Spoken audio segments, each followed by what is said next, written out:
Governing humanity differently. There comes a point in every civilization when people quietly begin asking a dangerous question.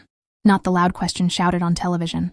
Not the tribal question that divides people into left and right.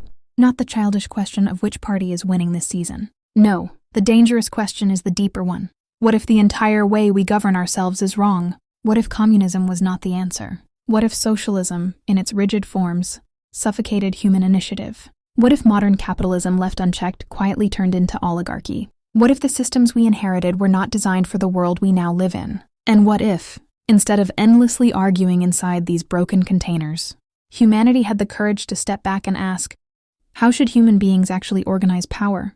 If the goal is dignity, stability, and survival for everyone? Because the truth is uncomfortable. Every major governing system we know has failed in one way or another. Communism concentrated power so tightly that entire populations became prisoners of the state. Pure market capitalism concentrated power differently, into the hands of corporations and financial elites who slowly learned they could buy governments outright. Socialism tried to correct that imbalance, but when poorly structured, it often produced bureaucracies that grew heavy, slow, and unaccountable. And modern democracies, especially the ones people once admired, have begun to rot from another disease entirely. Capture. Capture by money. Capture by political parties. Capture by career politicians, who spend more time protecting their positions than protecting their people. So here we stand, arguing about left versus right, while the real problem sits quietly above the argument.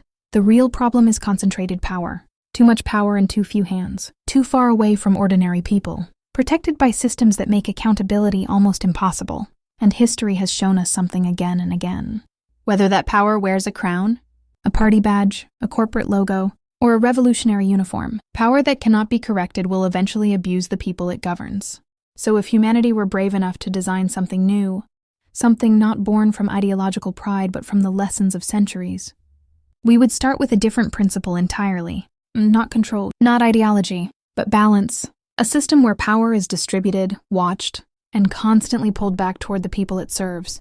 Imagine a society where governance begins not in distant capitals, but where people actually live, where neighborhoods, towns, and regions govern most of the things that shape daily life.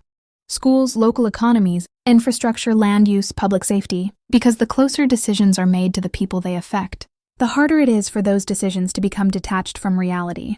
Central governments would still exist because large societies need coordination, but their role would be narrower and clearer. Protect the Constitution, defend the nation, manage currency and interstate trade, build national infrastructure, protect rights that no majority is allowed to violate. And that is it. No sprawling